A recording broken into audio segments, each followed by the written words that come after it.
Alright! Dito na po tayo sa taas, oh. Ayan yung mga kulong na pagdudugtungan namin. Ayan, oh. Yan, ganda ng view. Kasama ko.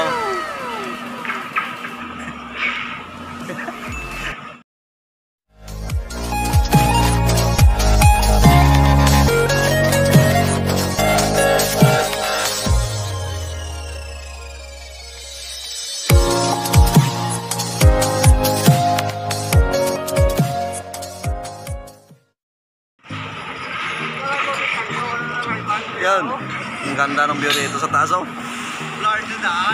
Hey! Right.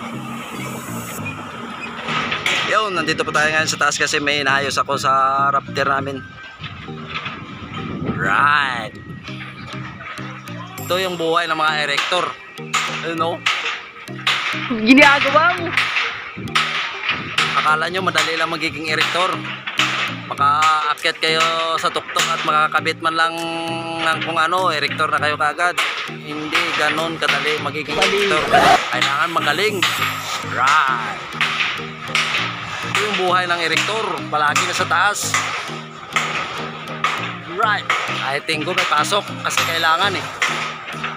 Ganda ng view rito sa taas. Oh. Yan, tingnan nyo, may tatlong hindi na kailira. Right. Ganda dito sa taas. Kita naman. Hey you!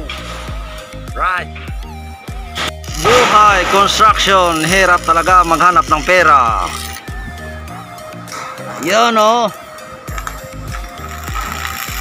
Dami pa kulang. Pero may rock din na. Ayan. Oh yan.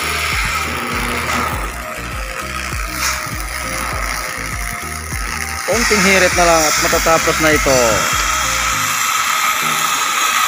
Right, tingnan niya kasama ko. Nakaupo rin sa dulo ng kulong.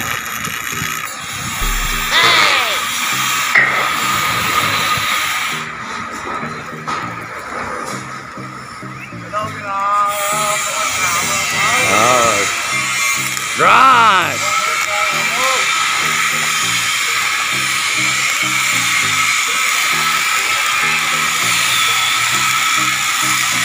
Buhay ng erector. Sobrang delikado. Kunting pagkakamali, bagsak. Right. Ganda na dito sa taas, oh. Ayan, oh. Ayan. Kasi sa kabila, oh. Yan, marami na tayo nila na kulong. Kasi ito ng kasunod namin, oh. May steel deck na rin. Ito pang 5 araw yata ito na ereksyon nila sa tabi namin. Ayan, oh. Right. Kasi yun, oh. Bubuhos na rin sila. Ayan, oh. Yun. Tapos yung iba dun, nadili ang rope framing. Wala na kasing crane na ginagamit. Kaya tuloy, nakatiwangwang lang. Yung isa halos patapos na, oh. Right.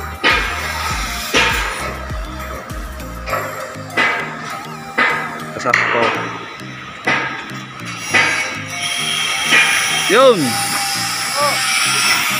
Gimon.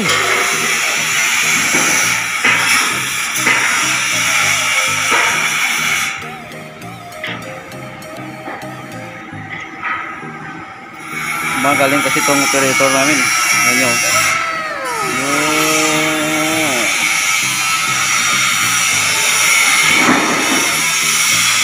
Right. Oh. Tingnan nyo mga posisyon ng erector, oh. Akala nyo madali lang magiging erector, ah. Yun. Nakahag pa sa I-beam. Sobrang love talaga yung trabaho niya. Hindi basta-basta magiging erector. Ayan, oh. Tingnan nyo. Nakadapa na. Pero naghihinang pa rin. Akala nyo lang mabilis ang magiging erector, ah. Kaya na, oh. After, nalagay na namin. Kompleto na ang kabilang side. Sa kabila na naman. Ayan o. Parallel sila ang kulang. At saka yung traffic sa ating. Right!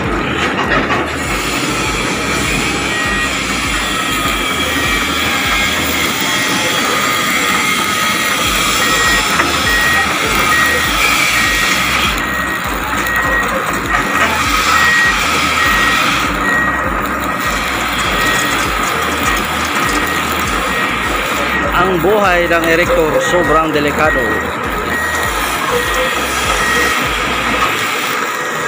Kaya payo ko dyan, baguhan at umakyat kayo, mag-iingat kayo at huwag nyo rin gayahin doon kasama ko, kasi pag nag-ground yan sigurado, lalo na sa mga baguhan na hindi pa sanay sa mga ganitong trabaho, mag-iingat kayo.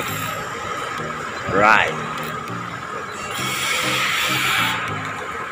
You know, ang ganda ng crane na ginagamit namin ngayon, 25 tons tada ano. Sobrang galing ng operator, mabilis.